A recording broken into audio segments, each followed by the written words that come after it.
দেশের উন্নয়নকে সঠিকভাবে এগিয়ে নিতে হলে সব রাষ্ট্রের সাথে সুসম্পর্ক রাখা জরুরি বলে মনে করেন জাতীয় পার্টির মহাসচিব কাজী মোহাম্মদ মামুনুর রশিদ। সকালে চট্টগ্রামের পটিয়ায় একটি কমিউনিটি সেন্টারে জাতীয় পার্টির প্রতিনিধি সভায় তিনি এই মন্তব্য করেন।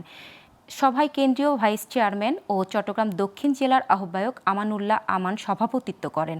উপস্থিত ছিলেন জাতীয় পার্টির প্রেসিডিয়াম সদস্য খন্দকার মনিরুজ্জামান টিটু, কেন্দ্রীয় সাংগঠনিক সম্পাদক শামসুল আলম ও কেন্দ্রীয় সদস্য মোস্তাক আহমেদ সহ নেতাকর্মীরা।